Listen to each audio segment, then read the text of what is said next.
for spacious skies, for amber waves of grain, for purple mountains. Started. A copy of the Open Meetings Act is located on the north wall of the legislative chambers, and there is also an automatic external defibrillator that is available on the back wall of the legislative chambers.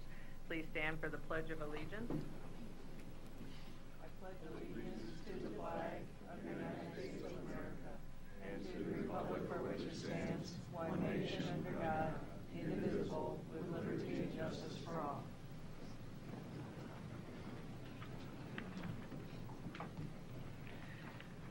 This morning we're going to start quickly with the agenda for the Douglas County Board of Commissioners and do a couple presentations, and then once those are done we'll recess and go back to our regular agenda into the Board of Equalization. So with that, if I could have a roll call for the agenda for the Douglas County Board of Commissioners. Commissioner Boyle, Commissioner Kavanaugh, Commissioner Duda, Commissioner Kraft, Commissioner Morgan, Commissioner Rogers, Madam Chair. Here, and yes, please note throughout the agendas that Commissioner Boyle and Kavanaugh did call regarding their absences today. Okay. So the agenda for the Douglas County Board of Commissioners will move to recognition and proclamations, and the first is a resolution recognizing Mr. Frank Krejci for his donation to the Douglas County Fair. And I don't know if anyone's here from Mr. Krejci's office, but I'm going to give that resolution to Commissioner Kraft, if you would so read that. Whereas on, let me turn on my mic. Whereas on July 2016, the Douglas County Fair was relaunched to include expanded open class entries, barbecue competition, live music and entertainment, and other family-friendly activities and exhibits. And whereas Frank Krejci, President and CEO of Century Development Company, donated indoor and outdoor space at Crossroads Mall for hosting the 2016 Douglas County Fair, and whereas the value of the Krejci donation is estimated to be $20,000, and whereas Mr. Krejci's generous donation enabled the Douglas County Fair Board to operate the volunteer-supported event within a limited budget while offering free admission for visitors, and whereas Crossroads Mall provided a safe, familiar, centrally accessible location to showcase the unique features of Douglas County evolving county fair. Now therefore be it resolved by this Board of County Commissioners, Douglas County, Nebraska, that the board hereby recognizes Mr. Frank Krejci and his significant contribution to the county and express gratitude and appreciation for his generous donation in support of the Douglas County Fair, dated this 9th day of August, 2016. Is that a motion to? Make a motion to approve. Second.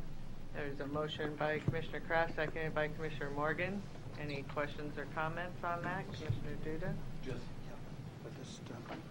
I just would like to quickly say, if I can get my mic on, which I can't, what a great fair it was. I mean, I am so impressed with our fair board that, you know, no staff, no property tax dollars. What an event they put on. It was neat. And having it at the Crossroads seemed so odd, and yet it worked out just fine. So I too appreciate not only what Mr. Krejci did, but our whole fair board. It was a great fair. I agree. Commissioner Kraft? If I may comment on that, I believe we had 184 quilts on display, hundreds of rabbits, 20 different rooms. Yeah, That's different why there were rooms. hundreds? Started with 14. 20 poultries, 1 turkey, 3 ducks, and the rest were chicken. More entries than we've had for a decade or so, and greater attendance. Now, it was very hot. We had to shut down the petting zoo, unfortunately, very early every day for the safety of the animals. The attendance at the night concerts and events was limited again because of the heat and humidity. But we still had 3 to 5 times, since we don't have a clicker counting people, 3 to 5 times the attendance we had when we were upstairs at the Quest Center during the Exarban Rodeo and Livestock Show. So we really appreciate it. For the first year, this was a very good start. Yep. Yep, I agree. Okay, no other questions or comments? Please vote.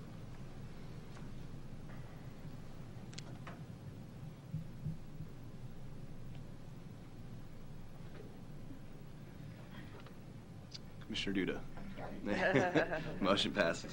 And just to give a shout out to those, we are still looking for a permanent site. We know the Crossroads is going to be being developed, so if anyone out there hears this and wants to work with us for a permanent fair site, let us know. Chair, if I may, Yeah. the Fair Board is also hosting the High School Rodeo Ship Champion Challenge, where 11 scholarships of $1,000 each are given to the state champions from 5 different states plus Nebraska. So there are 6 states competing in 11 different challenges. And this will be October 8th or 9th. I don't have my calendar in front of me. But it'll be at Champion Ridge. It's inexpensive. It's great family entertainment. Watching the young people compete and watching the young stock learn what they're doing, because these are young stock and young people. It's just exciting. It's like the difference between college football and pro football, or high school football and pro football. It's much more fun. So please join us. All right, thank you. We do have another resolution, and I'd ask Sherry Glassnap to come forward to introduce a resolution and read the resolution. Sherry, if you want to come grab this. Oh, you'll be reading. Okay, sorry. Okay, all right. I will admit sorely I won't be able to get through it. Okay. I probably won't get very many words out this morning. We lost a dear friend and colleague. And it's fitting, this morning I lost my keys. And for a half an hour I ran around my house frantically looking for my keys, knowing I wasn't going to make it today. And when I finally found them exactly where I put them, I could see Dan smile. And he giggling, because that's what Dan would do. He was one of the APRNs in our outpatient clinic. He was one of the first individuals when I came to Douglas County Community Mental Health Center that I met. And Dan had a smile that was slightly on the ornery side. And it was contagious, as his family is aware. And he welcomed me and said, welcome, and he said, we're going to have fun. And I thought, oh boy, what does this mean? And last night I rehearsed so many things to say about Dan, and there are so many stories that we have in regard to Dan. And I really thought, you know, Dan was an extremely humble member of our staff, and he would want, yes, to be recognized, but Dan was not one to be boisterous by any way, shape, or form. His patients were first and foremost. His family were first and foremost. I really have 2 stories that I'd like to share about Dan. And one is we received a call from the community, and there was a patient that was in a psychiatric inpatient facility that nobody else would take on for outpatient. And the facility, the community support program said, do you think Dan would take him, and will you see him in therapy? And I'm like, oh boy. So I went down and I talked to Dan, and he said in his funny way, he said, can you break me out? And I said, what do you mean, can I break you out? And he goes, let's go on a visit down to the facility and let's interview him and let's see what we can do. We've never done this before as an outpatient provider. And I'm like, I don't know if I can do this, but okay, let's do it. And so we set it up, and I was on vacation, and I met Dan there. And I will tell you that prior to Dan working with him, he had at least 20 hospitalizations after he had less than 6. Dan did a great job embracing individuals exactly where they were at, and he fought for what they needed. He was vigorous. If a patient, especially an indigent patient, needed a medication, Dan would work day and night to try and make sure that patient got what that patient needed. He made sure of that. And he never stopped fighting for his patients. And Dan was like a family member. So we not only are losing a friend and a colleague, but to many of us, someone who was like an uncle, and even to some of us, somebody who was like a father figure. I have one more quick story. And it wasn't too long before we moved into our new clinic. I came downstairs, and everything was dark. It was in the wee hours, and I went down and I looked in the window, and we needed a hole so we could run our cords correctly. And I look in, and there stands Dan with a power tool. And I said, Dan, you can't do that. It's against guidelines. And I said, please put the power tool away and we'll make sure that it gets done appropriately. And I left, and I'm almost sure that he probably still did it. And as he laughed as I walked away, I'm pretty sure that he did do that. So those are my two stories about Dan. Dan can't be replaced. Ever in a million years. Not to his family, who he loved dearly. Pictures of his children and grandchildren all over his office. We shared many, many stories at 7:30 in the morning and at 6:30 at night about family. So Dan, actually, I know you have a resolution, and if you would read that, that would be wonderful. And then we have, I believe that it's extremely appropriate for Dan to be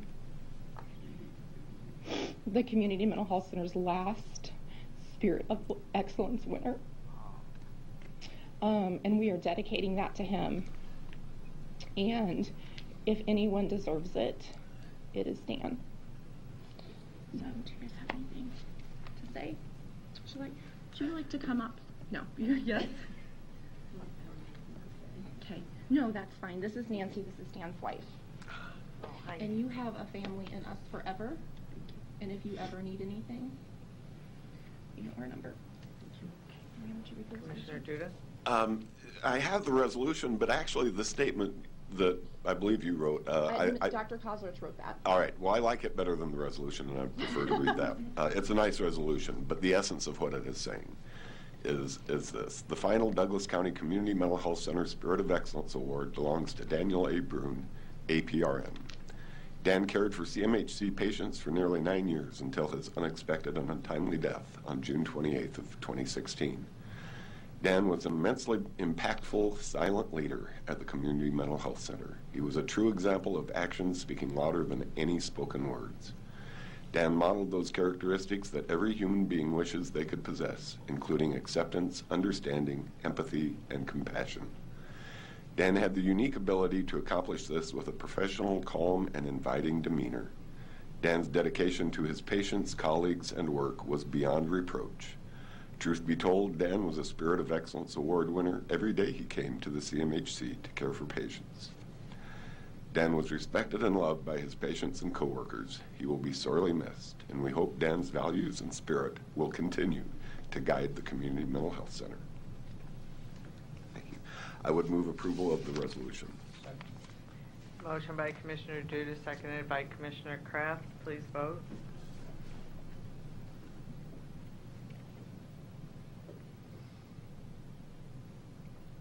Motion passes. And if we could have the family come forward, just walk through, we'd like to shake your hands.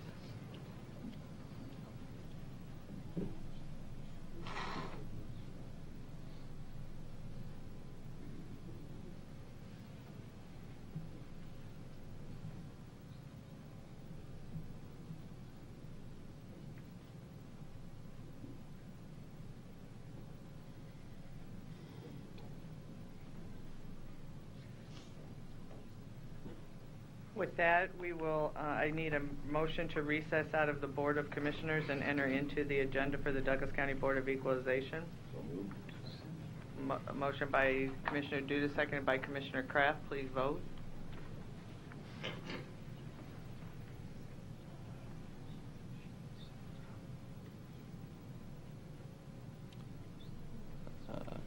Commissioner Rogers.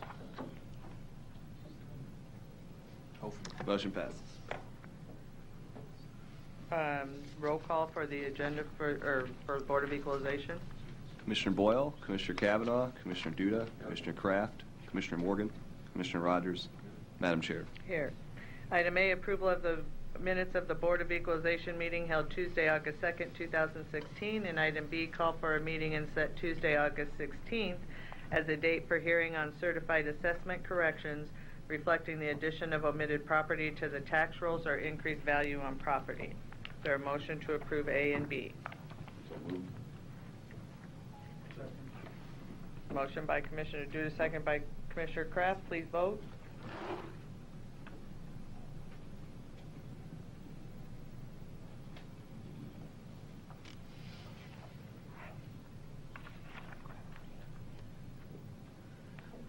Motion passes. Citizen comments. Is there anyone in the chamber wishing to speak on an item not on the agenda for the Douglas County Board of Equalization? Seeing none, we'll move to resolutions. The first is item D, denial of the 2016 permissive exemption applications. Is there a motion to approve? Move the approval of item D. Motion by Commissioner Duda, seconded by Commissioner Rogers. Please vote. Commissioner. Kraft. I'm sorry? Oh, I think there was someone wishing to Oh, speak. okay. I'm sorry. Hi. Hi. Morning. Come forward with your name and address. My name is Jim Burns. I'm with Angel Guardians, Inc., 15677 Spalding Street, Omaha, Nebraska, 68116. Recently, for many years, we have run a thrift store, and recently the Board of Equalization recommended that we be denied tax exemption on the personal property. Now, in the application, I may have not have been as clear as I should have been, and I'm down here to kind of clarify what actually we do and what areas we cover. Now, the mission of Angel Guardians is to improve the quality of life of developmentally disabled teens and adults in the area of employment, fitness, socialization, and recreation. Now, it's come to my attention that thrift stores are being more and more scrutinized because they are considered retail stores. And I'm down here to explain a little bit what we do to make us different than that as a nonprofit and how that all works. Now, currently, during the school year, we run at least several hundred students from OPS, Westside, and Ralston through our thrift stores. Anyone in the transition program, which, if you're not familiar with the transition program of the high schools, after they've gone through their senior year, 12th grade, they go into a 3-year transition period to transition into many areas, and employment is an important part of that, as well as socialization and recreation. Now, upon coming to our thrift store, we do things a little bit different, where a lot of stores will bring in the developmentally disabled teens at this point, and put them in a sorting role or a back-end role. We, as a nonprofit, believe that this is not what our mission is. Our mission is to bring these fragile teens in to the public's eye, so they are actively in the store, out in front, intermingling with customers, and depending on their abilities, we start with the process of training them and showing them the process of a business, how you open a business. Some of them are able to run the cash register, so we actually bring a lot of them out into the public. Now, we do also have a career center, Angel Guardians, which has 7 different stations, training stations for their employment. And the thrift store is a vital part of that. In the same process, we at any one time can have up to 10 to 15 of our adults in the stores doing the same kinds of things I just explained. We also, in the store itself, have a woodworking training center. In this training center, we are teaching building many things from tables, chairs, benches, etc. Currently, we are in the process of starting a upholstery training center within the store as well.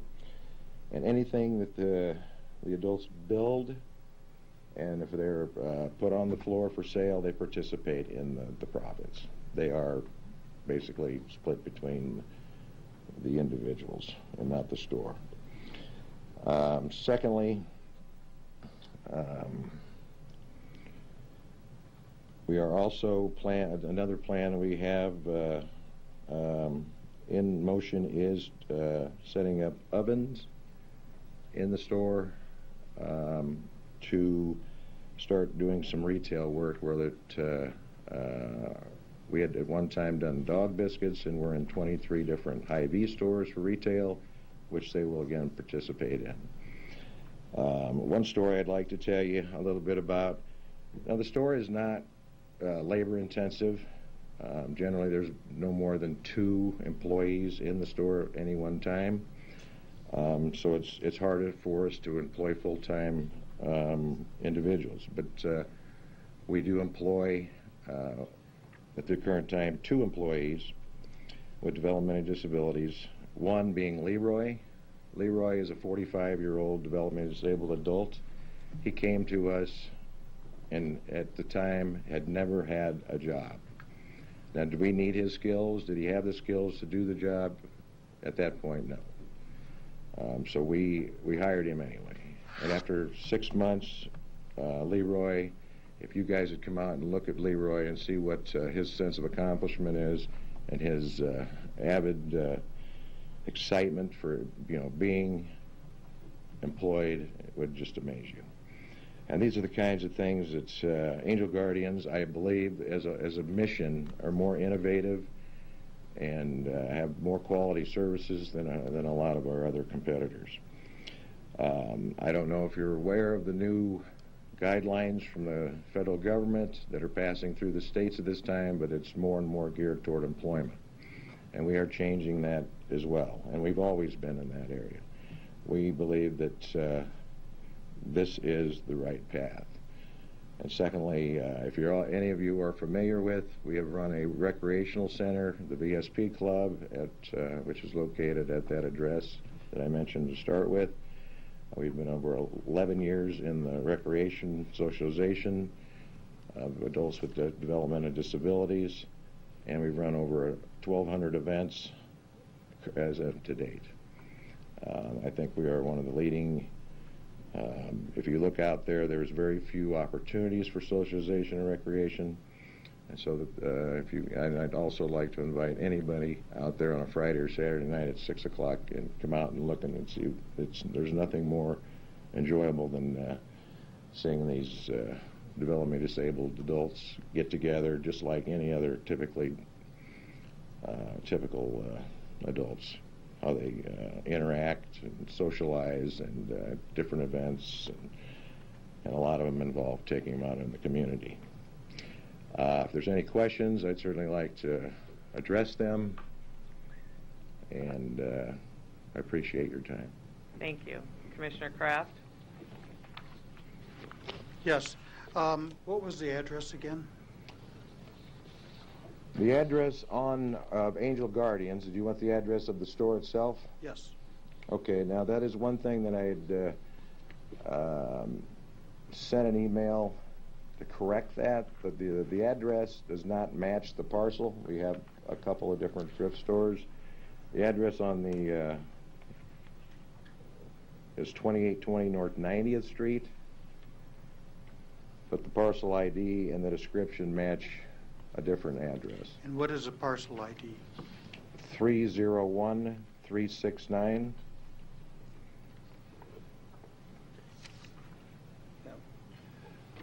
Mike Goodwillie, Douglas County Assessor, Register of Deeds Office. The issue here is the personal property in the store. They don't own the real property. Oh, okay. So the number that you see on Exhibit A, the list, these are all personal property, and that's the personal property account number. Okay.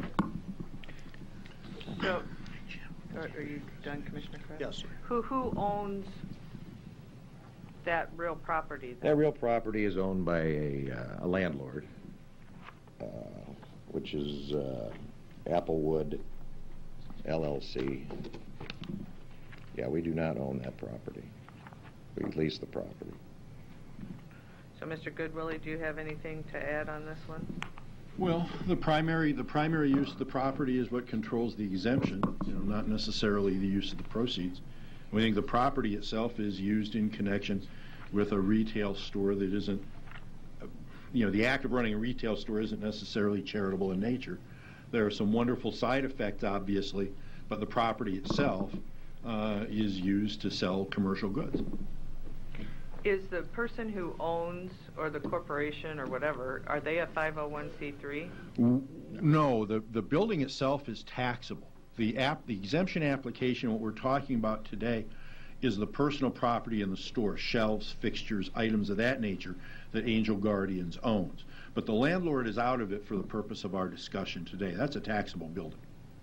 But the stuff in it The stuff in it, you bet. is still not owned by the 501c3? No, Angel Guardians owns all the equipment in the store. Oh, It's store equipment, business equipment, the same way you would in any other retail store. Okay. All right. Commissioner Morgan? So what's the value that we're talking about here? I think they're in the Approximately. neighborhood of $12,500. And that's the store fixtures, Yes. which Shelving I'd say and to the commissioners, if you're trying to sell store fixtures, good luck. Yes. So, and Marc, Commissioner Kraft, you have a great knowledge of this from your previous experience in that area. The other part of this is you're doing work and using that money in a charitable way, I assume the money you receive Absolutely. from those goods, Absolutely. which I hate to draw a comparison, but we know that Woodman sells insurance over in the building across the street, and yet they have an exemption in the building for, I don't know, $12 million. So I have a little bit of trouble with this one, but I'm not sure, Teresa Urick, if we have the ability legally to do this, if we wanted to give that exemption. Do you want to respond? Sure, Teresa Urick, County Attorney's Office. Mr. Goodwillie is correct. The determinative factor with regards to the property is the use. And the fact that the proceeds go to wonderful things is not controlling. It's the use of the property. So what about our authorization if we wanted to do this? We would be violating the statute. I think this board has recently considered you made this analogous to Woodman, and I think that's not analogous. I think this board recently considered some thrift stores, Goodwill, Salvation Army, and Habitat for Humanity, and this case is more analogous to that, in my opinion. Those were thrift stores. I believe in that case the assessor's office recommended that they not be granted the exemption, and the board gave the exemption to those stores. Yes. Commissioner Kraft? Yes. On real property, at times, we have taken the position of reducing the value. Now, is that something we can do with personal property? Well, personal property is self-reported. It comes from the organization. It's the net book value that they have. So I'm not sure it's as much a matter of opinion as what you have with real property. I mean, the organization knows when they purchased the property, how much they purchased it for, when it was placed in service, and how much useful life is left on the depreciation tables. So it's less a matter of an opinion than if you and I and Commissioner Morgan walk through Commissioner Duda's house, and I think it's worth this much, and you think it's worth that much, and Commissioner Morgan thinks it's worth a third number. It's more a mathematical calculation based on the basis of the property and its remaining useful life. And Jim, did you fill out the forms, or who filled out the forms? I filled out the forms. And how old are your fixtures? Well, we don't, in any of our store, we do not purchase new equipment. Okay. That's kind of what I thought, because there's so much used equipment around. Absolutely. And it was a subjective figure. I don't, tried to value it on what we bought it for, and, if I could turn around and sell it, I'm not sure I could get what I paid for it. And that's the point you were. I can assure you, you probably won't get what you paid for. Or maybe less than that. I don't yes. know, so. The tax, the amount of the tax, Mr. Goodwill, is that the $12,000, or is the value? No, that's the value. The levy rate that you folks choose later in September would be what is applied to that to determine the tax amount. The current levy rate is what? I want to say it's a little north of 2%.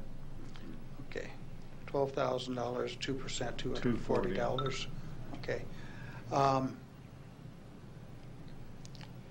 Yeah, I'm not really questioning the amount and then the precedent that. Yes. And have you paid property tax, personal property tax on this before? We have not. Okay. Okay, I'm going to need a minute to think about it, so if anybody else has. Commissioner Rogers? Yes, sir. I was kind of confused on the, I guess I'm clearing what they're saying, use and precedence, but does Apple, when the real property was before, you said Applewood LLC owns the building, not the property? Because when the question was asked before, it was... Yes, they own the building. We lease the space from them. So Applewood doesn't own the property. You own the personal property. We own the personal property. Okay, no, that's what I want to clarify. Okay, thanks. Nothing else. So we in our rent, we are paying, everybody's paying their fair share of the building's personal property taxes. Okay, thank you. No other questions or comments? Do you want this item split from the I think we should ones? pull this out from the others, and if there's anybody else who wants to talk on Resolution D, they should come up also so we can contemplate it. We do have a motion on the floor, but does the maker and the second agree to pull out Angel Guardian's Hands Me Up and take that separate? Are you okay with that? I'm fine with that. And I'm fine with that. I think it was you who said I'm not sure. All right. But if it was me, I'm fine with it. All right. So is there anyone else wishing to speak? Commissioner Duda? Well, back to this one. It's a great organization.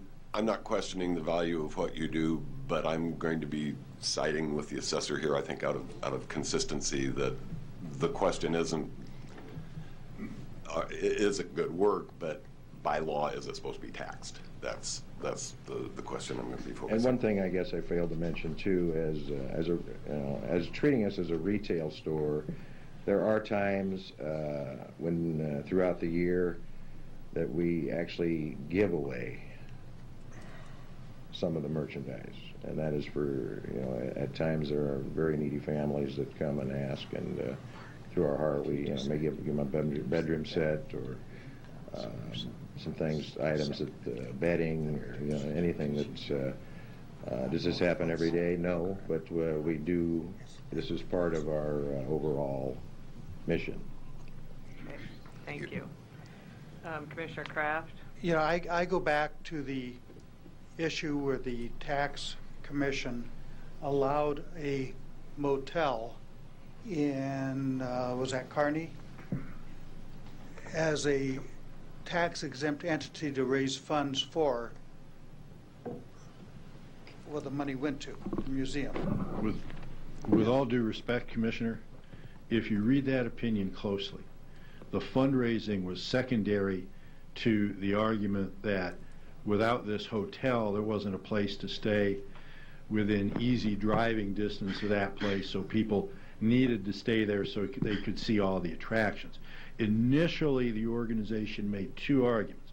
One was the necessity of having people have a place to stay so they could see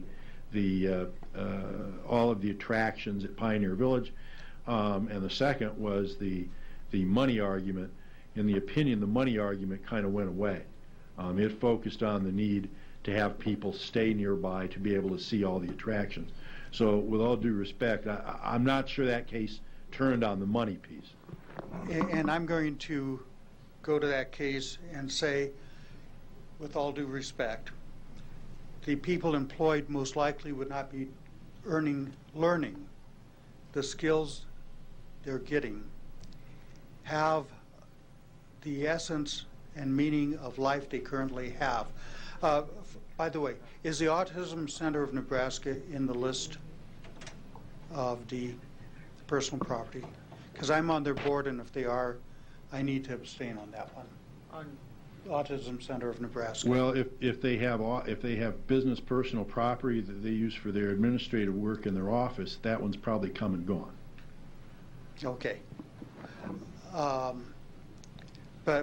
knowing what we do there and how we employ and find employment and train, how labor intensive it is, how emotionally intensive it is. Here you can't find housing close by. Here you can't find employment close by or life skills close by. So I would like to have that withdrawn, and I'm going to make a motion to reduce the value, because anybody who buys it is going to pay very little because they have to unassemble it, they have to move it. Used store fixtures have very little value. Before you do Commissioner that, Morgan? before you do that, let me ask you a question. Did you put down that value of $12,000 on the I sheet, did. if you don't mind me asking? I did. That's the only thing that I have a little difficulty with. Us changing what the taxpayer, the organization put down. So, even though I'd like to do something, I just don't think we should probably be doing this based on the statute and what the assessor and Mr. Goodwillie, you do a good job of having the knowledge, like Carney and all of that. I commend you for stating some of the facts you always are stating here. So, Okay, Commissioner Kraft? Yes. Mr. Goodwillie, since Commissioner Boyle isn't here, it's my job to give you a hard time. Well, I had specific instructions to harass you. No, I did not. Okay. No, it's just a benefit. Yes. Okay.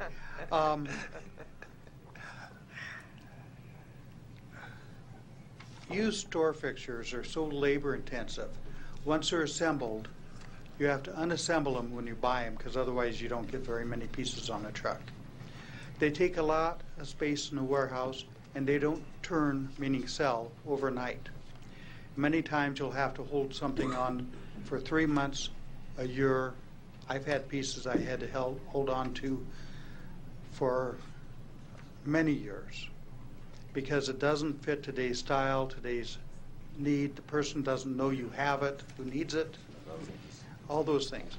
So again, I believe he erred in filling out the form, and I'm going to give Mr. Burns the benefit of the doubt, and I'm done. Commissioner Rogers? Can I ask for a week layover? Because the thing I'm concerned about is we already kind of precedents, and I don't know, I need to refresh myself on the other two, because it sounds like it's in that realm. And if we,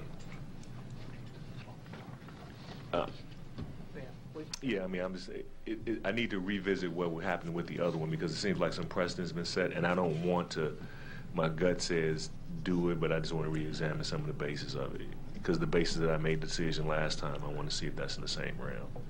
And I know you came down, but, you know, if I had to do it now, I want to make sure it's consistent. Absolutely. Okay. I'll support that. Okay. All right, so we have a motion on the floor to approve from item D, Dream Spa UNMC physicians and price for the city international. If there's no questions or comments on those two, please vote.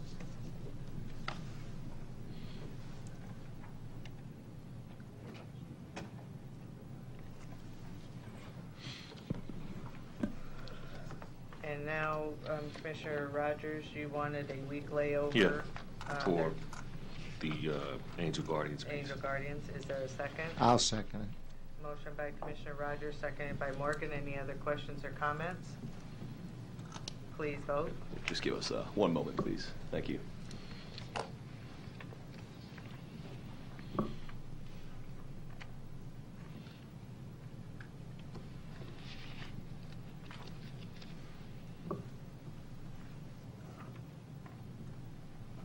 Okay.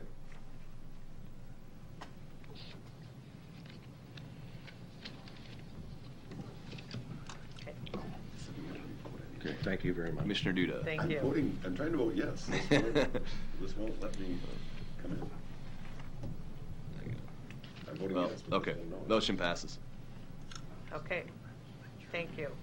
Item E is setting the final 2016 real property valuations for all residential and commercial real property protests that were reviewed by the Douglas County Board of Equalization and its referees. Catherine, I don't know if you had anything you wanted to say other than that. I do want to take a moment to allow the clerk's office, or I think our Board of Equalization folks, some of them are here. Could we recognize them Sure. for the job? And our referees, I believe, are in the audience as well. Morning, Dan Ash, Douglas County Clerk. So I got about a fourth of our clerical staff with us, but over here I have some individuals that have been with us all summer and did a great job, a lot of hard work, so I definitely appreciate it. And we have our 2 coordinators here today too, but for those in attendance and for those not in attendance, I just want to thank everybody involved for all the work they did, and a lot of the clerical staff anyway. It's a lot of times it's people who keep coming back, so that makes my life a little easier as far as training goes and stuff. That's so, true. you know. That's true. But, Thank you. and then, of course, any other questions you all have, I'm available. So. Okay, thank you. Commissioner Rogers? Just as a, and I don't know who got it teed up, Dan. I was working with Sam ahead of time. Okay. So. And I just want to make a statement about a couple of the properties in the area because it's been a constant thing to this point. But before it gets proved in, I just want to explain for those people that may be watching, at least in my own district, I want to first thank the clerk, Catherine, those guys for the work they've done with me on this to get a better grip on it, and the BOE staff that's been working on this. The point of this graph particularly I just want to point out to people is the color specifically is the green and the light green. These are from the breakouts that's been going, properties that have been asked to be increased. And based on the history of how we got here, that story's been known. But the point I want to make out to the public is the point that we have been making is to be in play, you needed to make the protest.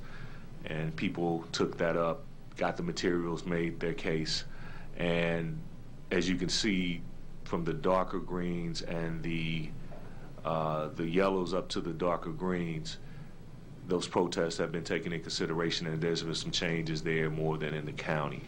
What I wanted to point out to everybody is that if you're watching, after we do this today, your next approach would be Turk if you wanted to go that. Now, that's a whole nother means, resource, and time, effort, but I wanted to point out to everybody that once this happens today, if anybody's got any issues, please just reach out to me because the next phase, my hope is to help put a more awareness to the phase that's going to happen in January when they can personally come in. So my hope is to work with some people there to just plan that time out a little better. But I just wanted to note that if you put in and the case was made, you had your information together, that there was some changes made, and if there's some continual desires, we can go over that over the next couple of years, phase or so. But note that in there is the reds and things. There's a lot of commercial, there's a lot of plain lands, but most residential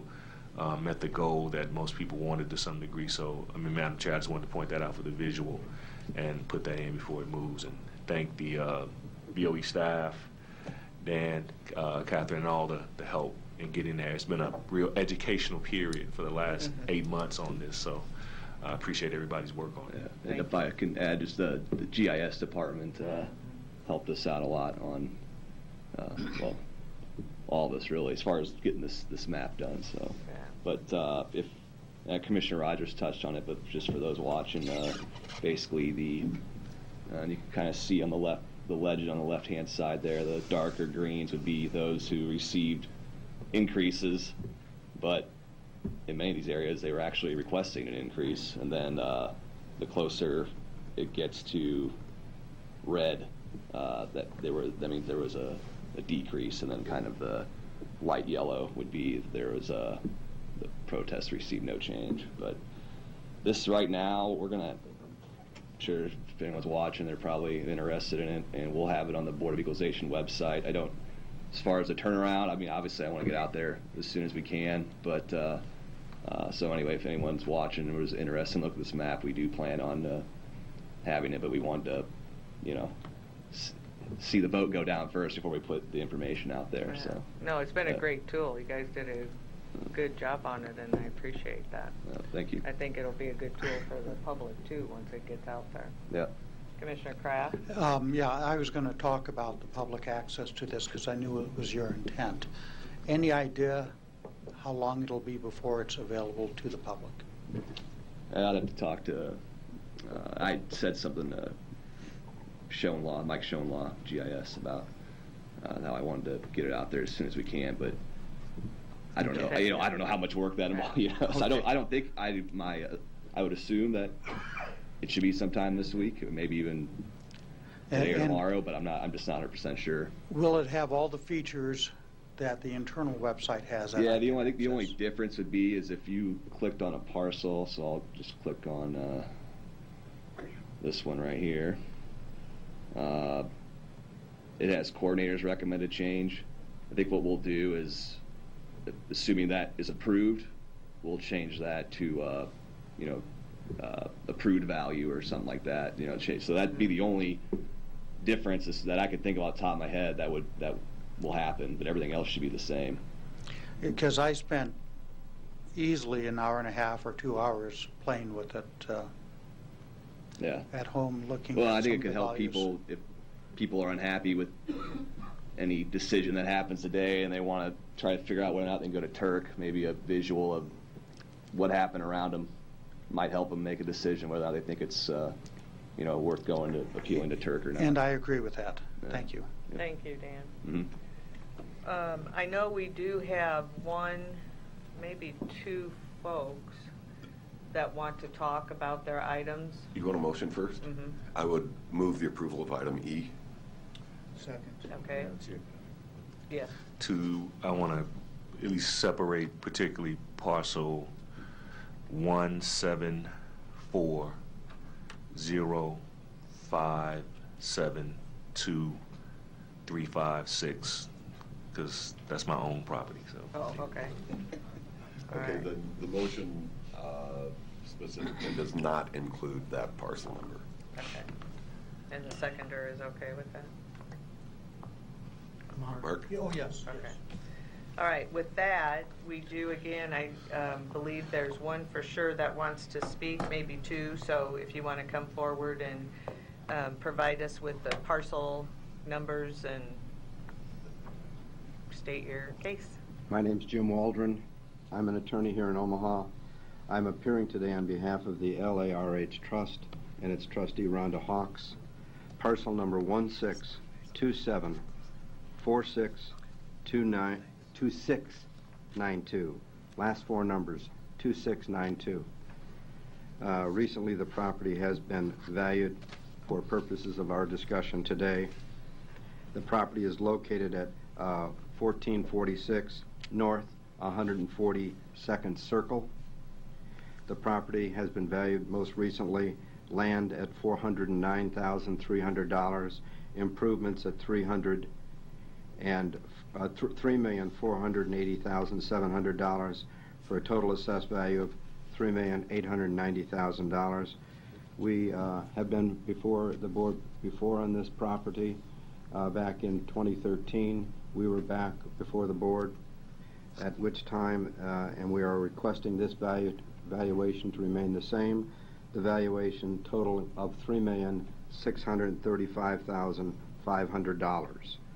We're requesting that due to the fact that from the documents that we presented to the referee, we believe it supported a finding that the valuation that we're discussing with regard to 2015 comparable sales showed that all the properties in our neighborhood that we gave examples to had an average square foot price of $249.53.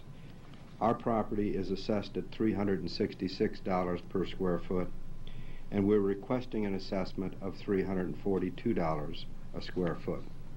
With reference to the equalization issue, we took out 10 properties that were similar, as close as possible, similar in acreage that we could find within this development. And the average square foot price is $229.08. Our assessed value is $328.06. We are requesting it be reduced to $306.60. I realize that's a lot of numbers to throw at this board, and I appreciate your time. However, we didn't get the assessment until, not the assessment, but we didn't get the final determination by the referee until late last night, perhaps early this morning. And that's the information I want to put before this board. Yes, I recognize that there's an appeal process to Turk, but we'd like this board to take into consideration, so we don't have to incur that expense, of the issues that I've raised before you today. Can I just have one clarification, Commissioner Morgan, before I turn it to you? What are you requesting? The requested or recommended value is the $3,635,500, or is that what you're? We're requesting $3,635,500, the current number.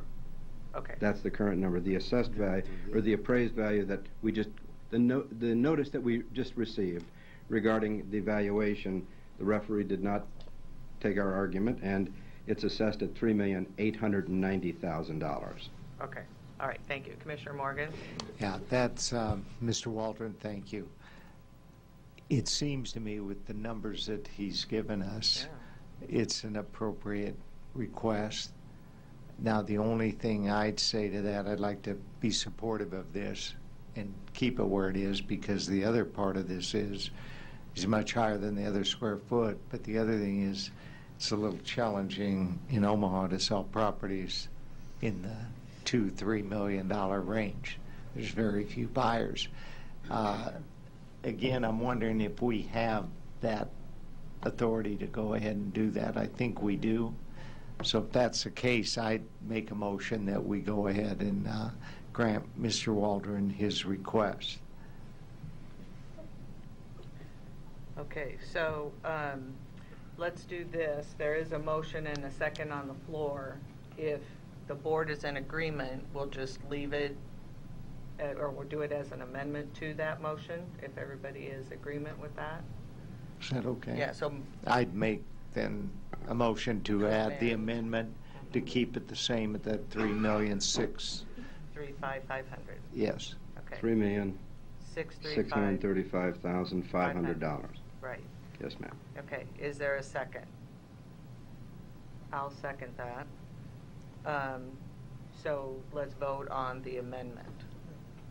Commissioner Kraft? We're voting on the amendment. On the amendment. May I speak to that? Yes, Commissioner Duda. If I may, this may well be an accurate figure. I'm not really in a position to say what's the actual value, and of course this is all opinion anyway. I'm not comfortable just going ahead and reversing our referee's recommendation.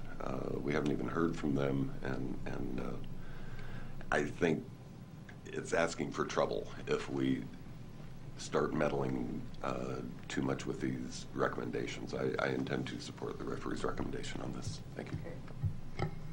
I was going to ask if the referee wanted to speak to it. Rick?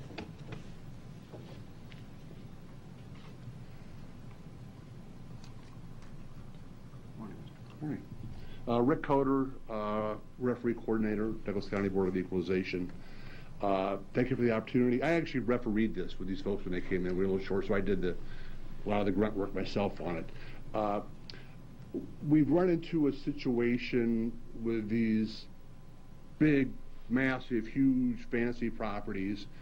The conception of the public is the only difference in these properties from one to the next is the square footage. There's all kinds of different things, that the assessor takes into account: basement finish, garages, amenities, quality, condition, fireplaces, lot size. There are a multitude of different variables that are taking place to value these properties. And we've kind of gravitated to the point where it seems to be, okay, I'm at $150 a foot, and this guy's at $145 a foot, and the only difference in those properties is this footage. That simply is not accurate. I reviewed these properties in depth that the counselor provided. This board has intimate knowledge of a couple of them. I don't think I should start dropping names. They very simply, I can't envision in my life that these are comparable properties to the Hawks property. We've had properties, people will spend $1.8 million, $2 million, $3 million, or $2 million for. The first thing they do is they back their dumpster up, they start hauling everything out, they redo the property. The property submitted, which resulted in this average that they came up with, is not accurate.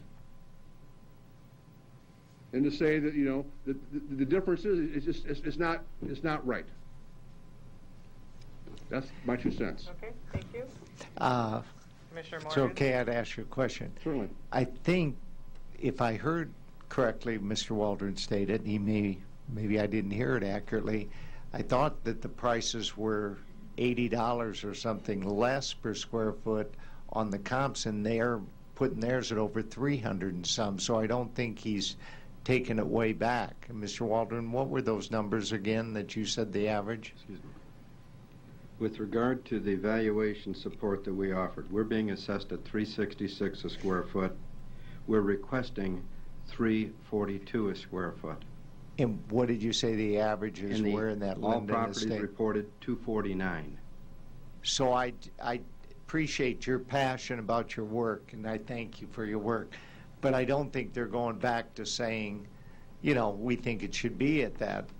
I mean, they're at a substantially higher square foot for that property based on their own knowledge of the quality of it. If I may. Go May ahead. I have your permission? Sure. Yes. When we gave our comparables and we gave our valuation and our equalization support, with regard to the equalization, the square footage, we found as many properties as we could that had similar square footage. With regard to the comparables, we took into consideration finished square feet above ground, bedrooms, bathrooms, rooms, garage space, lot size, quality, as it's called for in the appraisal report, condition, and the style of the home. And we put it all in the same subdivision. Okay, thank you. Commissioner Kraft? You mentioned the number 306.60 a square foot. What was that number? That's what we're requesting that's what we're requesting with regard to the equalization value. Okay, I thought I just heard you say you were requesting $342. That's regarding the valuation. We offered evidence on a valuation support and on an equalization support. Okay, thank you. Thank you. That clarified. Okay, any other questions or comments? There is a motion for an amendment to the original motion to change this to the current value of $3,635,500. So, Madam Chair, just so I'm clear, we are approving item E less the parcel Commissioner Rogers mentioned. Right. and then with, Yes. Right. so we're not doing the whole we're just doing. No, just the amendment to that original motion. Okay. Yeah. All right, give us a minute here to get that typed in correctly. Change that, Yeah. because we have a couple more, I think, that want to speak. Okay. So.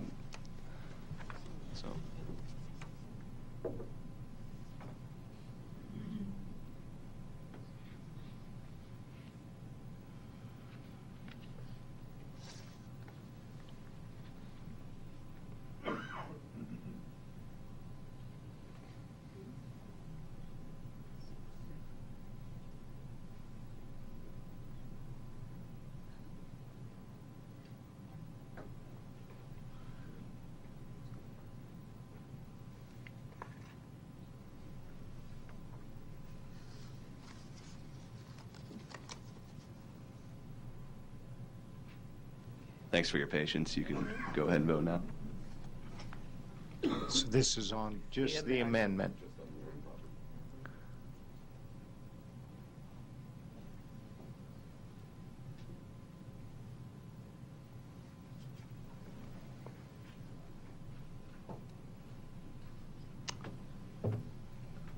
Well, it was 3 yeses and 2 nos.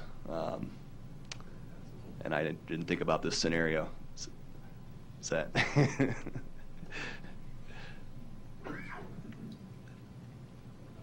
What is this in here? No, it's the majority that are present. Teresa? Teresa, York County Attorney's Office. This board did not choose to elect and adopt Roberts, and so rules of order, if I recollect, when the board adopted its rules. And so we have guiding us the rules that were adopted with the board without that as a default, and I believe the past practice has been majority of those present. Okay. Yeah. So then, That's sorry it. about that. That's okay. Motion That's passes. all right. Good to check. No, that's good. Thank you. Yep. Okay. All right, thank you. Thank you very much. The next item, So the amendment passed. the amendment passed. So now I, Will be revalued at $3,630,000. 35,500, as long as the whole motion passes. Correct. So that's, you're over one hurdle. Okay, next.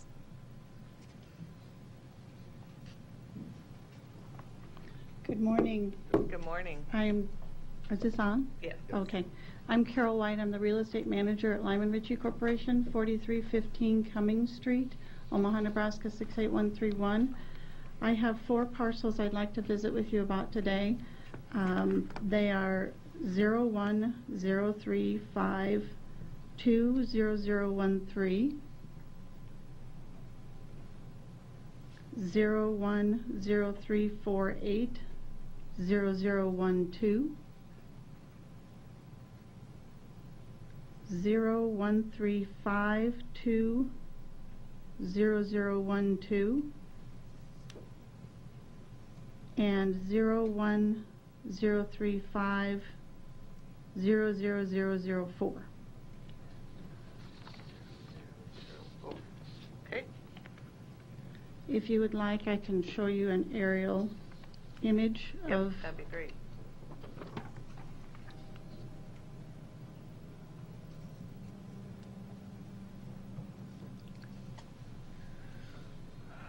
These are the 4 parcels.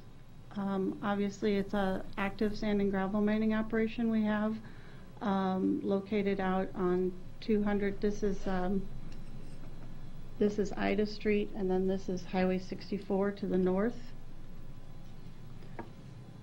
Just to give you a little background, with the new, the assessor took a new methodology in valuing our sand and gravel operations this year, and we had several meetings with them trying to kind of understand their methodology and discuss our concerns with it.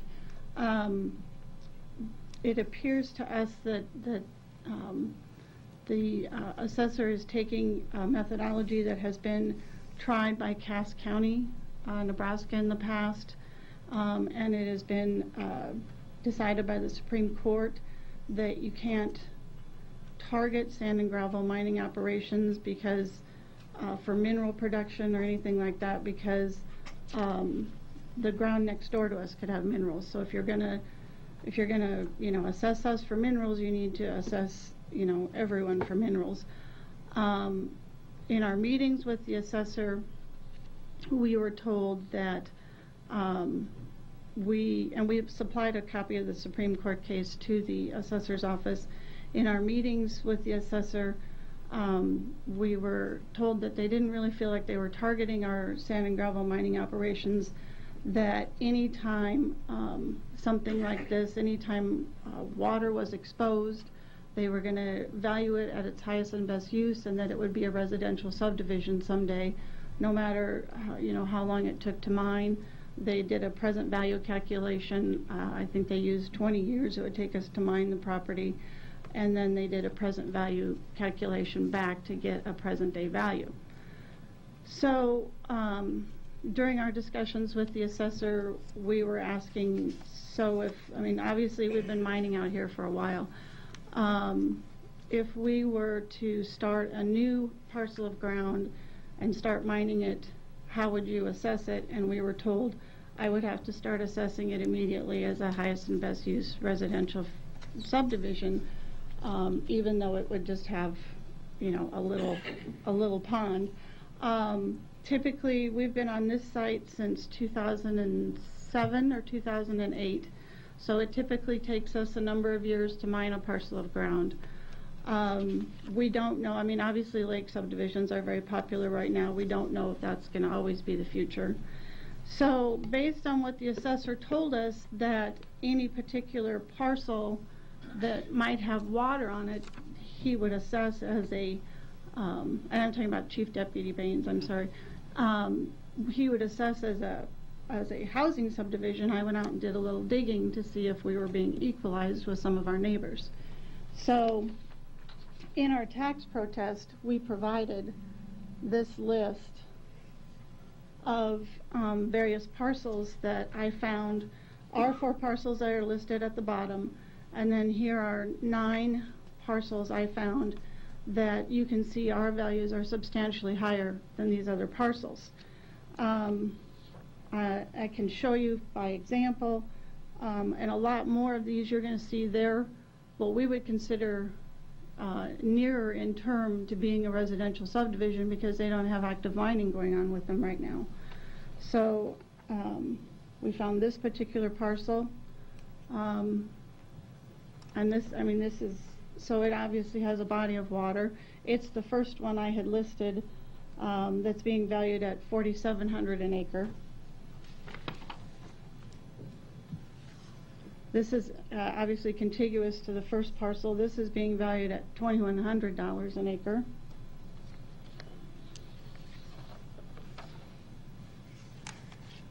Here's another parcel, and you can see that there are buildings around some of these sites. They're actually able to enjoy their water due to federal regulations that we are subject to as we're mining a property.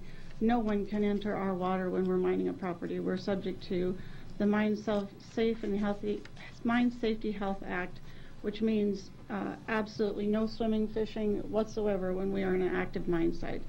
So this parcel is being valued at $3,300 an acre, and I'm giving you the round numbers.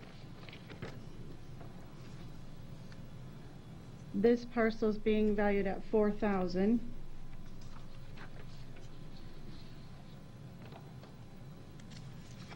This parcel is being valued at $1,400 an acre, and I will point out to you that this is West Shores right here. So obviously it is right next to prime development, but it's being assessed at $1,400. This ground is being assessed at $3,200.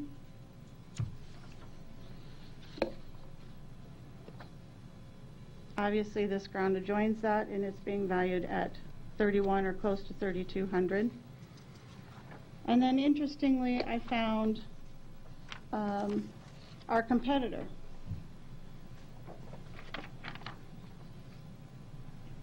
This is another active mining operation, and they are the last two parcels that I show on my list that I provided to the referee, and they're being assessed at $4,100 and $3,100 an acre.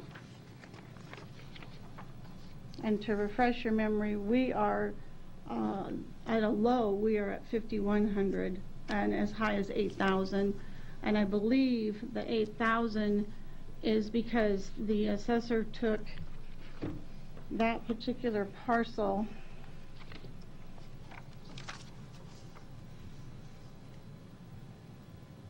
Well, I'm not really sure why it's at 8,000. I was thinking that 01340012. Oh, this parcel up here, I believe they, in addition to charging us a highest and best use and a royalty factor, they charged us for some farmable ground. So that's why that value is at 8,000 an acre, I believe. So I feel like we are not being equalized with our neighbors in light of the comments made that anytime there was ground that had an open body of water, they would consider it possible to be a residential subdivision and would tax it at that highest and best use value. So we, oh, go ahead. Rick, could you just clarify on that Cass County, that was what the issue was, is that they, I mean, how can you tax on highest and best use when you don't know what it's going to be? Well, I mean, Cass County's argument, Cass County really did go out and target sand and gravel mining operations. They went out and assessed only operations in Cass County that were being mined. So, the argument was an equalization argument there as well, and they weren't really basing it on highest and best use for potential residential subdivision. It's my understanding that you're supposed to assess this as of the current value as of January 1 of every year, and as of January 1, this is nowhere near a residential subdivision. We have Blue Water right to the west of us, and I know that that took a substantial amount of money to get that up and running as a residential subdivision, and I don't believe that the assessment that this could be a residential subdivision as of January 1, we're years out from. We're not in the business of developing property. We're in the business of mining sand and gravel. So we kind of feel like that they are somewhat targeting the bigger sand and gravel companies. As I pointed out, I found more than half a dozen parcels that have open bodies of water that are not being assessed as a potential residential subdivision. So I'm just asking to be equalized with the lowest taxpayer. And so with that, what's you're recommending to be valued at the lowest as your neighbor or similar properties? What is that? Well, and I apologize for that because I just realized as I was sitting here that I don't have my tax protests in my file. Oh, okay. So I am reaching out to my office trying to get that, but okay. I don't have that. I was hoping maybe I could count on the gentleman having my tax protest, and we can find out what that value is. Okay, all right. I apologize for that. No, that's fine. I think our coordinators actually may have a copy of these 4 parcels. Probably not right on them, do you? Oh, you do have the, okay. Do you want to come forward and say anything?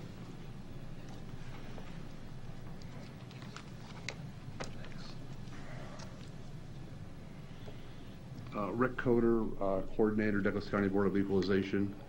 I must have worked too hard, so I think I also refereed this one. You looking forward to being done, Rick? Oh, yeah, yes, sir. I am, a short answer to a very complex issue on this is, for the most part, this gets down to how the assessor has these parcels classified. I believe that most of the Lyman Ritchie parcels are classified as commercial and taxed accordingly, and I believe 7 out of the 9 or 8 out of the 7 or whatever accounts provided are ag or farm properties. That's kind of it. Well, we have no ability to adjust or change the assessor's classification. If it's zone, if it's classified, this is classification, not zoning. They've got it on their books as commercial and run it through their commercial process, and there's a value for it. They've got farm or ag properties as that, and run a value on that, and they're just, right now it's an apple and an orange, despite, you know, what they have. Commissioner Duda, did you have a question for? Well, I'm a little concerned about the idea that was just shared with us that some of the valuations are based on projecting rather than reflecting. I mean, I always think valuations don't really care what's going to happen in the future, don't know, don't care, address that when it happens, that we're supposed to look at how it is here and now. And I mean, how can you guess what's going to happen to a property in 25 years? Wouldn't disagree with you a bit on that. All right. I just want to make sure we're on the same page. As far, yeah, I mean, basically our whole issue we addressed was, this is commercial property, this is farm property. Okay. They're not the same thing. Thank you. Commissioner Kraft?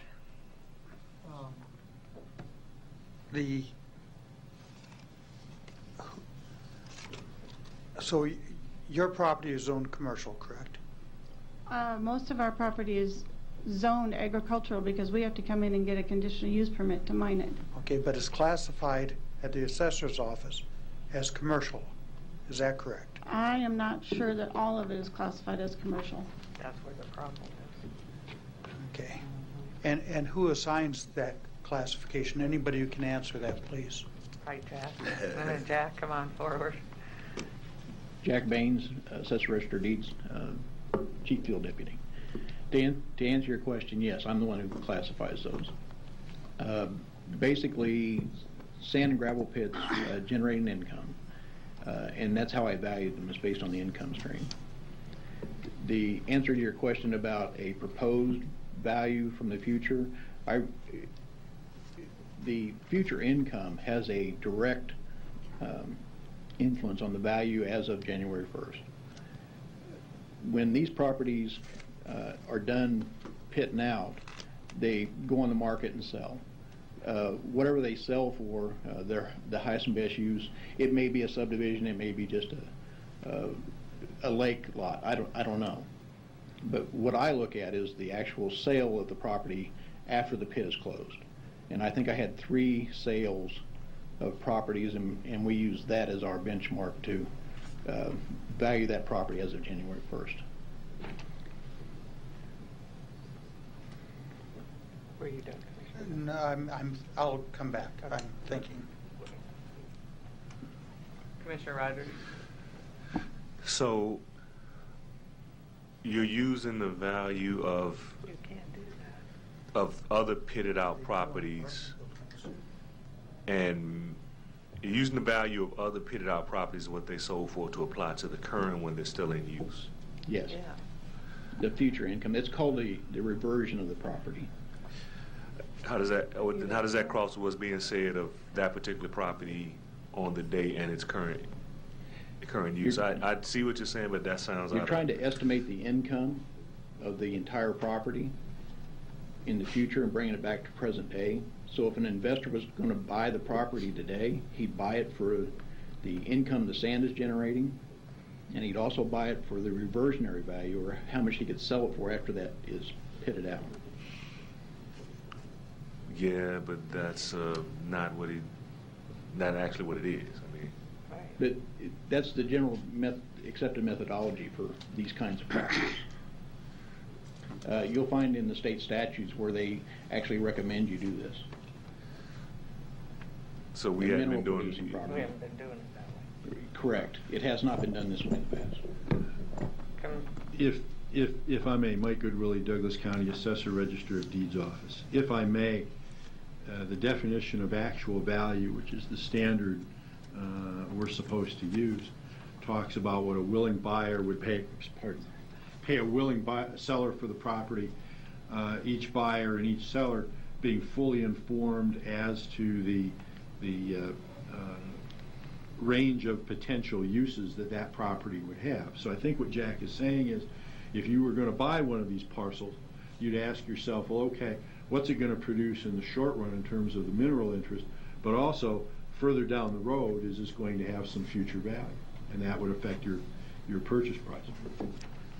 Did I paraphrase that right? Yes. Very cool.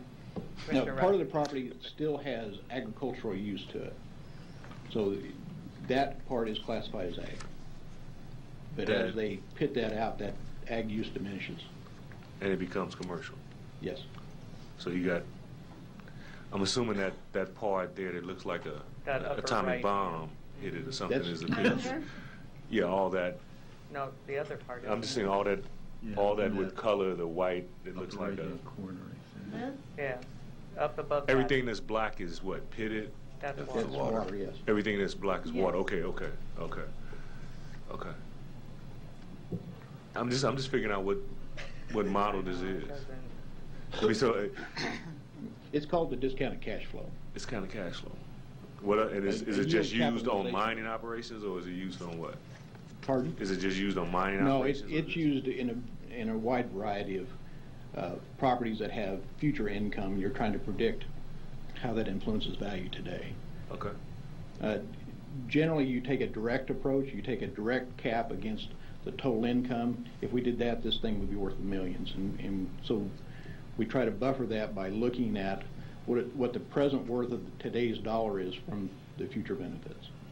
Or a better way to say that is the potential income in the future has to be valued today, so it's worth a little bit less because it's in the future. Thank you. Commissioner, I'm sorry, Carol. Well, I just want, did you state that part of your consideration was that you looked at the income stream from the mineral interest itself? Yes.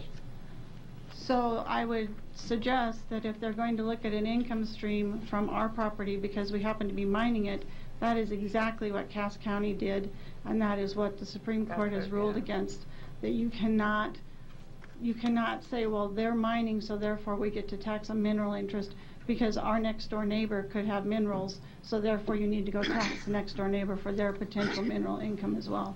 Okay. Commissioner Kraft? Yes, and this is very enlightening. I realize when you assess the value of an apartment building or any rental property, you look at the cash flow or profit loss. Mm-hmm. Did you take into account the cost of mining? Yes. You do. An interesting fact. During our discussions with Lyman Ritchie, we did not receive any income stream or any expenses to that income. We had to rely on one of the Nebraska MAIs, and I'm going to mispronounce his name, I think it's Kovlik.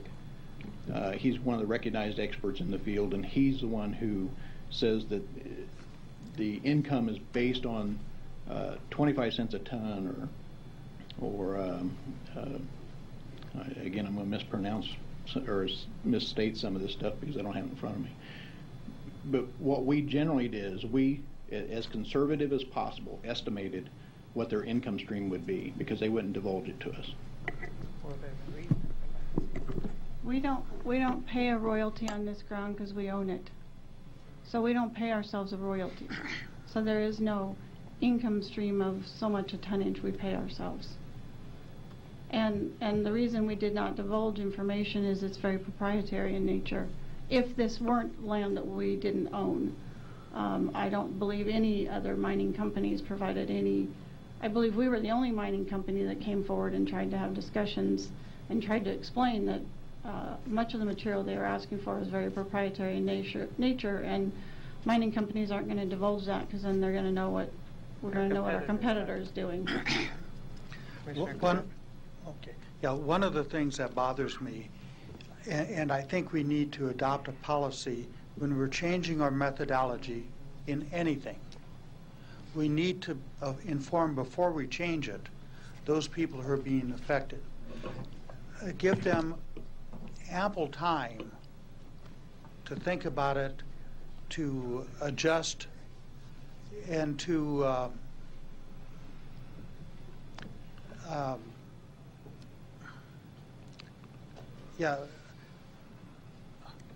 to be able to grasp the new way of doing it and why we're doing it.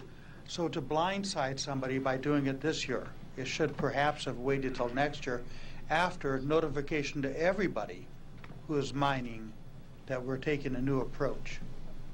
Commissioner? Yes. If I may, we do post these values preliminarily in January. That's what that whole preliminary meeting process is for.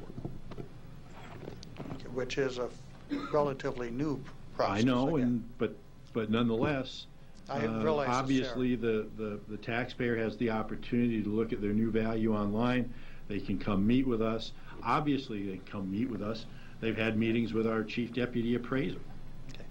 Unfortunately, for the public to know this, we need to decide today because it has to be submitted tomorrow.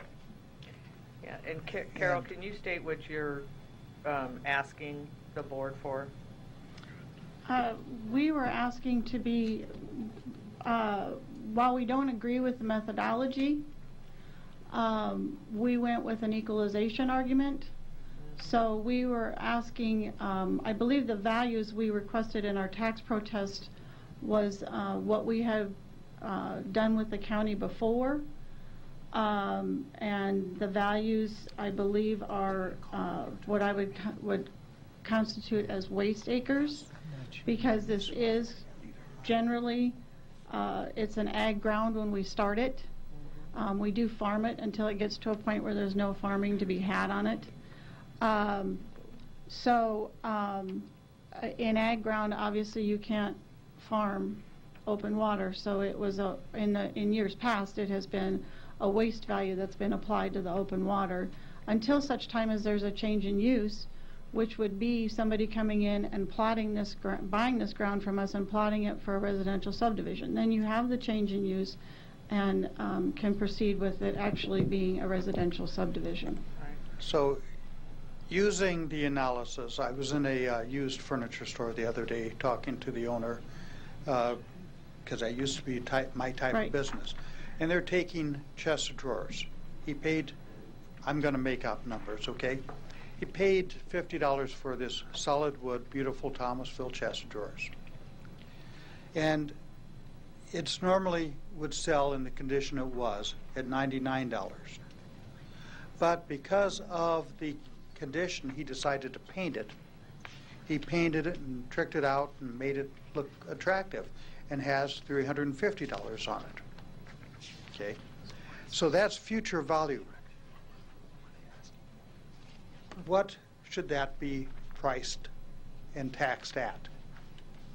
What should be, I'm trying to do an analogy of the future. It's still worth more now. But he didn't pay according to the future value. Now that might not make sense exactly in this situation, but it doesn't get taxed until it's sold. And that's how I relate it to this. The business experience I had was so diverse. And Jack, I don't think you knew what type of business I was in. I was in new, used, surplus, and salvage, everything imaginable. Okay?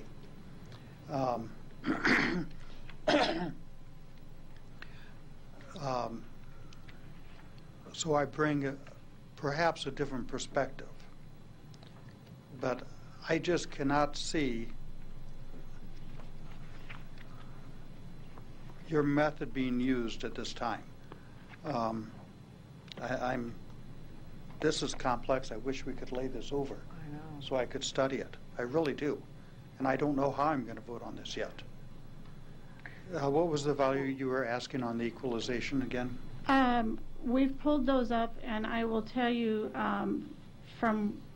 and I'm doing this from somebody looking in my office, on the 010350004, we were asking, I think the land value to be $49,885, which is a waste acre value. Okay. What is that per acre? What is that per acre? What is your waste acre valuation? I have no idea. It's a percentage of the fair market value, I believe. I thought that waste acre on ag ground was generally 150 to 200 an acre. Oh. Well, as there's Oh, we did? conversing, I tend to agree with Commissioner Kraft that this is, I think, I don't want to use the word unfair, but it's just taken us a little bit off kilter here because of the change, and it is very complicated. So. I apologize. My attorney just came in, and he said we did use the lowest valuation of the comparables. So I am using the values, which was 1410.73 per acre. 1410? 73 per acre. That was the that was this comparable right here. Okay. I would feel much more comfortable if we were to do an average per acre, because using the lowest is not fair in this case. And I can't, in my head, I can't look at what the average would be, but it'd probably be closer to the upper 200s, 2000s, 2,800 or something. Yeah, I'd have to add it up and find out. Commissioner Duda? Just as if this wasn't complicated enough, I just want to remind the board, we're looking at different classifications of land here and trying to equalize, and you cannot do that. Farmland can only be compared to farmland. Residential can only be compared to residential, and commercial the same.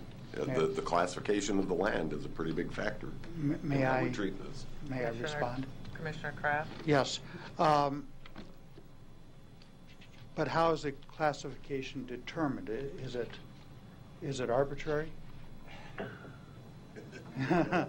Yeah, I don't know if it's arbitrary, I can but speak on that. it's an educated guess, let's put it that way. Actually, it's not. It's not? It's defined by Please. Can you come to the microphone, Please Jack? come and talk, Jack. Explain. You know, maybe we should have mineral interest is defined by Nebraska law, and the Nebraska Department of Revenue outlines what we should do as far as valuing those. And did we do this on every piece of property being mined? Every active mine, yes. Every active mine? Yes. What about a mine that's sitting idle for this year? And it's been mined, but they're going to go back next year because whatever, their equipment broke down? They were probably valued as a sand pit as well. Sand pit meaning active land? Yeah. Okay. When I say inactive, they pulled the equipment. It's in their eyes they're done pitting it. Okay. This is extremely, extremely. I think this is the toughest one we've had. Well, but isn't that different? How can you use that if they're done? There is a difference. It changes use at that time. So then, how are you using those in setting a value for one that's still active?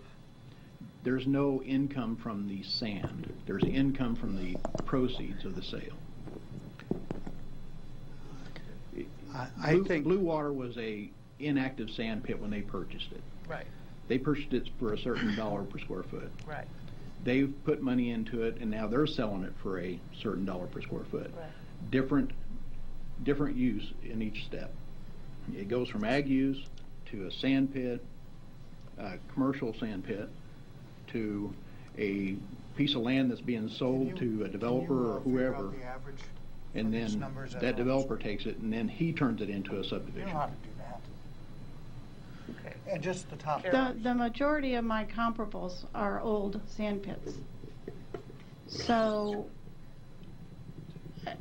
as I understood it in our meetings with Chief Deputy Baines, if there was a hole in the ground, it would be considered prime for residential development, no matter how it was classified. So I don't understand how an inactive,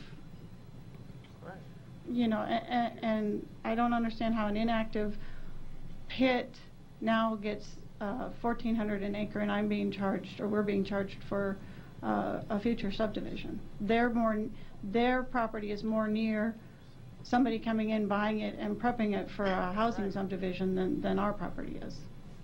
And there's no guarantee that that's what it's going to be. No.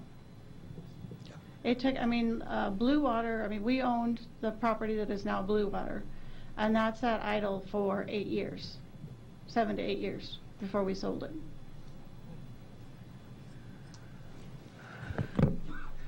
So Blue Water is going to take some years for all those lots to be sold.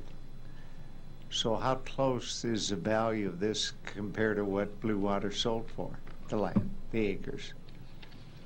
It was one of the comparables used to value the reversion at the end of the sand pit. It wasn't the only one, but it was one of them. But if they're, yeah, I see, it's really that's why we extend the income out to 20 to 25 years, because we predict when they're going to get done with the pitting, then we allow for a 5-year period of it sitting there idle. Commissioner, just a second, are you done, Commissioner Morgan? Yeah, that's... Commissioner Kraft? So is this why Blue Water was raised 325%? I couldn't speak on that without, I know it increased in value, yes. But Jack, you know this, the Blue Water lots I know were taken down, but that's because of the statute that provides the 191 when those lots are vacant, if you own more than 4 or 5, whatever it is. They're valued at market value, and then they're given a discounted cash flow value for the sellout period. And we don't know if they're going to develop this in the next 10 years or 20 years, but we kind of put a value on it. I put a value on it for 20 years out. For what? 20 years out. I just don't see how. So I'm thinking it's going to take them at least 20 years to pit it, let it set for 5 years, and then sell it. Okay. And what is that per acre, roughly? I don't know. It depends on their income. No, I mean, what did we value it at then per acre? Again, I don't know. Okay. I haven't seen the numbers. And we have to decide this today? And why is that? Because they're all due by the 10th. It can't... They can't be laid over. I mean, this is the 9th. Right. Do they say it's by the 10th of August? We can meet again tomorrow. Yes. Could you put up the numbers again? I'd like somebody to average them for me. Thank you. Pull them all the way down so we can see it. There we go. I have a spare sheet of that. Oh, that'll help. Give it to Joe.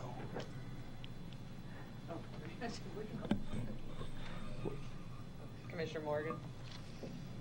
What Clare said seems to make some sense, you saying what you said, that we could do it tomorrow. There's a part of me, I know we have some other meetings this afternoon, but there's a part of me that thinks, hey, maybe we ought to sit down with the assessor, talk about this a little bit before we decide and have this meeting, you know, once we get through some other items, maybe recess and come back, or I don't know. There's a problem because we can't meet in this room at 2 o'clock, but can you have a meeting where 9:03? Yeah, we've continued meetings up there when we ran over. Did you? Okay. There, I mean, to talk with the assessor, I want to try to do the right thing for the taxpayer, certainly. That. And I also want to try to listen to the assessor and the referees a little bit about it, because you're almost saying, hey, you need to start to plan to develop your land, and maybe they don't want to develop it. But they don't even know if it's going to be developed. Right. I mean, that's there's properties out there that were sand pits that were never developed. So I guess I'm just not getting how you can project that or predict that and use it. I will tell you, and Mr. Morgan, you can probably appreciate, developers not going to like what we had to do there with our waste sand. That's waste sand that we cannot sell. So it has to go somewhere so it goes back in the lake. Obviously, you can see we are doing what is most economical for us to produce the sand and gravel, and we're making a big sand pile there that somebody, if they want to make a cove or something, somebody's going to spend an inordinate amount of money to come in and make that a cove, and that's kind of the developer cost to develop this down the road. It just happens that I was out there Saturday and I saw the piles of sand. When you're near blue water, you Right. can see the large piles. And I was wondering, my wife and I were out just checking some things out off of some of these sheets. But I did see those piles of sand. I think we should consider, and we can go through the rest of the agenda, but consider maybe talking about this a little more and recessing and then seeing where we are. And look, Catherine's from our office is very good. Get some input there. Try to look at what it is going to be assessed for per acre and talk about that a little bit. Well, we have the Human Resources Committee Right. following this, so we could do it right after that. Right, Human Resources kind of meet Committee. and talk about it. It'll be an open meeting. I know Chris likes that. Keeps him awake. Do what? Okay, yeah, we would need 4 present. Well, volunteers sure to be present, but who else? I'll be here. Are you? I have a very important 12:30. Are you coming back at 1:30 or something? I can. Okay. You come I have no wife. I'm here for the duration. Okay. All right, so let's there are do 4 this. of us Yes. that could be here at 1:30 is what you said? I can be back at 1:30. Okay, so let's recess this item. Well, we'll recess the Board of Equalization when we get to that point, but we're going to hold off any decision on that one, so we're going to need to pull it out of Yes. the total and then decide it separately when we get upstairs and have our further discussion on it. And About may we 1:30. participate in Yes. that Oh, meeting? absolutely, absolutely. Okay, and that's at 1:30 where? 903. 903. Same building, 903. Okay? 1:30. okay. Yes. Okay. And are some of the referees, Yeah. one of them going to be available? Should be. Yeah, okay. They're coming down until 2 o'clock and they're actually done. Okay. All right. So with that, we need a motion to, well, would the maker of the motion just agree to pull those 4 parcels For consideration later. later today? Yes. Would the seconder, I think it was you, wasn't it? Yes. Okay. All right. So with that, we have a motion on the floor as amended and with these 4 parcels being pulled to be decided later upstairs. Okay. And are there other people testifying? I don't know yet. Oh, I thought Larry was coming. Okay. Okay. No.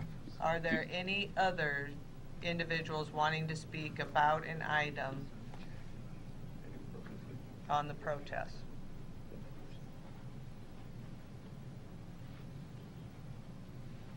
Oh, I thought Larry was, I said it too. I thought he was coming again to speak. Okay. You ready? We will be ready in a few moments. So we're Oh, voting on I'm sorry. recessing. Teresa? That's right, Teresa, your County Attorney's Office. Commissioner Rogers, I think you mentioned that your personal residence or, and just wanted to make sure that wasn't restated. So if we could restate that as well, that Oh, that's it's pulled out. already pulled. Oh, you mean in the, to restate it in the motion? Yes. Okay. And the maker of the motion, I will clarify that this does not include Commissioner Rogers. So we, So there's 3 things. The amendment, it's a motion as amended, Commissioner Rogers' parcel Mhm. taken out, and then these 4 parcels taken out. correct. Okay. But we're voting on item E as amended, less the Yes. 5 parcels. That would be Yes, this, that would be this. this big sheet. Yep. And I'm going to be abstaining on this big sheet because there's properties that we manage or condo associations that we manage. And I'm Okay. concerned about that. Okay? All right. Mike? Well, just, it would have been helpful had you asked if we were available at 1:30.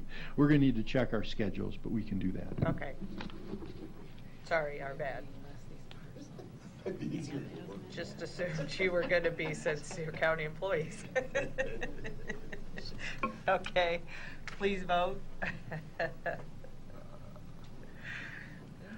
Okay.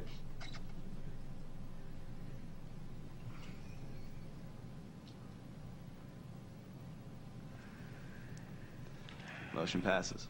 All right, and now we need, I would make a motion to approve the referee's recommendation, and I'm sorry, I don't know the parcel number. 2356. Thank you.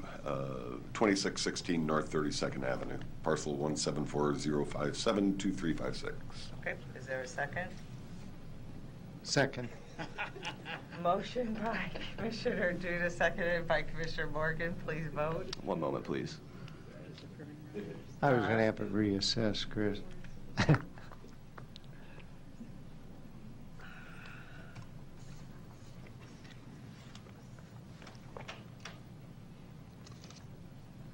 Okay.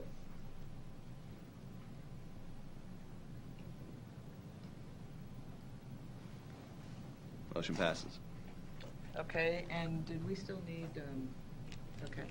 So, is there a motion to approve item F and G, the resolutions? And we can't adjourn yet because we have to go to executive session. Yes. Is there a second? Second. Motion by Commissioner Rogers, second by Commissioner Kraft. Please vote. Yes.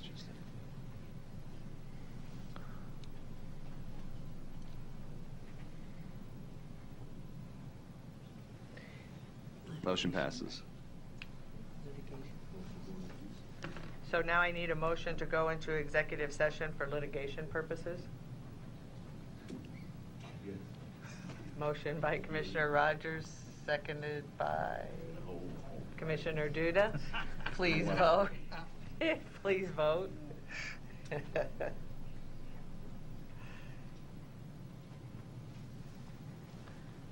Okay. Motion passes. Just be short. So Yeah, some it of the should be people- pretty short. I believe.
Motion by Commissioner Morgan, seconded by Commissioner Rogers to reconvene and recess out of Board of Equalization. Yes, till 1:30. Please vote.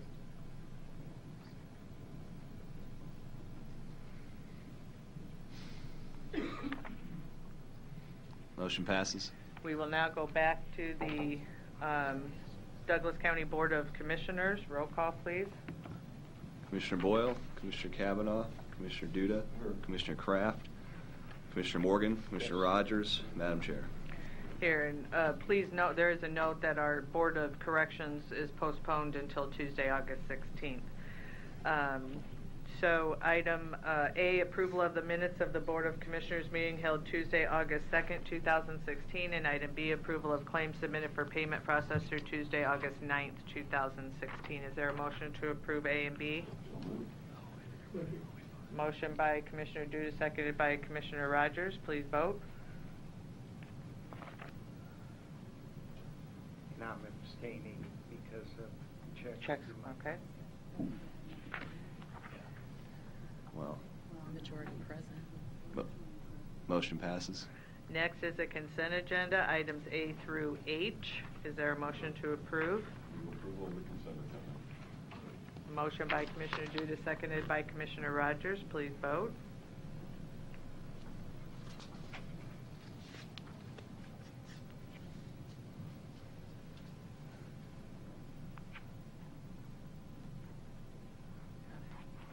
Motion passes.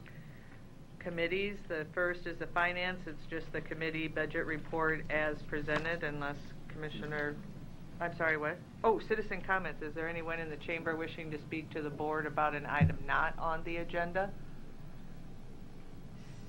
Seeing none, we'll move to committees. Finance, budget report as presented. Commissioner. As presented. Okay. Child and Youth, we have one item, resolution approving the extension of lease agreement with UNO for Operation Youth Success Office Space, $12,930. It is budgeted. Is there a motion to approve? So moved.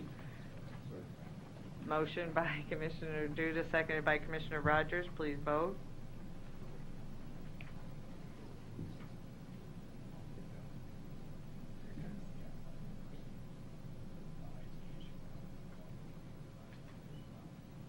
Motion passes.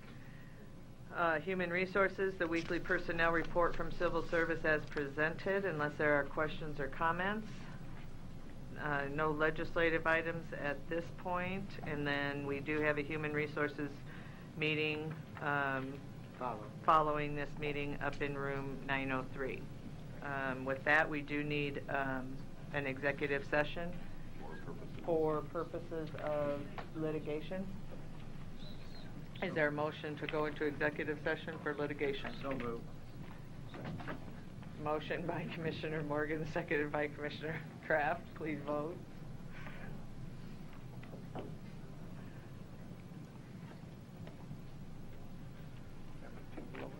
Okay. Motion passes.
reconvene and recess.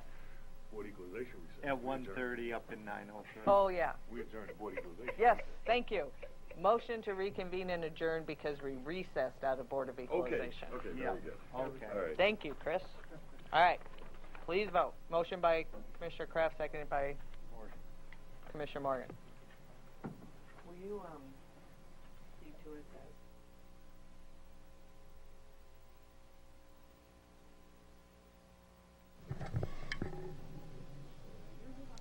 Commissioner Borgeson. Commissioner Borgeson. I didn't get your vote. Motion passes.